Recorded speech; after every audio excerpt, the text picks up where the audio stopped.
আজকে আমরা বেসিক শিখব ত্রিভুজের মধ্যমা এবং লম্ব কাকে বলে। ঠিক আছে, এখানে একটা ত্রিভুজ দেখা যাচ্ছে। কি বলছে দেখেন তো, একটা আগে বেসিক জানি। একটি ত্রিভুজের মধ্যমা একটি ত্রিভুজকে সমান দুই ভাগে বিভক্ত করে। এটার মানে কি? এটার মানে হলো দেখেন, এই ত্রিভুজটা যদি আমি এখানে একটা লম্বটাকে লম্ব মানে হলো এই শীর্ষবিন্দু মানে হলো দুইটা বাহু যে বিন্দুতে মিলিত হয় সেটা শীর্ষবিন্দু থেকে সোজা একটা দাড়ি টানলে সেটা হয় লম্ব, সেটা কি লম্ব। আর শীর্ষবিন্দু থেকে যদি আমি এই দাড়ি মানে বিপরীত বাহুর উপর ডিরেক্ট মাঝখান বরাবর একটা দাড়ি টানি সেটা হয় লম্ব। তাহলে কি বলছি, শীর্ষবিন্দু থেকে সোজা একটা দাড়ি টানলে সেটা হয় যে লম্ব। আর শীর্ষবিন্দু থেকে যদি আমি বিপরীত বাহুর উপর মাঝখান বরাবর একটা দাড়ি টানি সেটা হয় যে কি মধ্যমা, সেটা কি হয় মধ্যমা। এখন এখানে আমরা কি শিখছি, যে একটি ত্রিভুজের মধ্যমা একটি ত্রিভুজকে সমান দুই ভাগে বিভক্ত করে। তার মানে কি?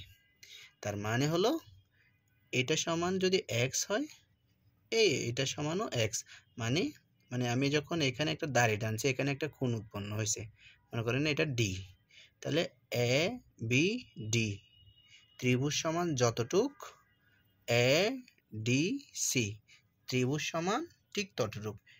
এটা সমান যদি এস হয় এটা সমানও এক্স। ঠিক আছে, তা এখান থেকে একটা প্রশ্ন কিভাবে আসে দেখেন পরীক্ষায় 9-10-এ অথবা কলেজে যেখানে হোক বিসিএস যেভাবে আসবে আসুক, এখানে একটা প্রশ্ন দিচ্ছে, এটা 34 বিসিএস আসছে। দেখেন, এবিসি একটি বিষমবাহু ত্রিভুজ, এডি মধ্যমা দ্বারা গঠিত ত্রিভুজ এবিডি, মানে এই এবিডি এর ক্ষেত্রফল যদি এক্স হলে, এর ক্ষেত্রফল কত হলে এক্স হলে, মানে এক্স বর্গমিটার হলে, তাহলে এবিসি এর ক্ষেত্রফল কত, মানে এবিডি ত্রিভুজ এটা যদি সমান যদি এক্স বর্গমিটার হয় তাহলে এবিসি এই পুরোটার কত সেটা এখানে দিছে। দেখেন তো, আমি একটু আগে কি শিখাইছি, যে একটা ত্রিভুজের মাধ্যমে একটা ত্রিভুজকে সমান দুই ভাগে বিভক্ত করে। তো এটা সমান যদি এক্স হয় এটা সমান এক্স, তার মানে 2x। তো এখানে কোনটা হবে? গ নাম্বার উত্তর। কয় নাম্বার উত্তর? গ নাম্বার উত্তর।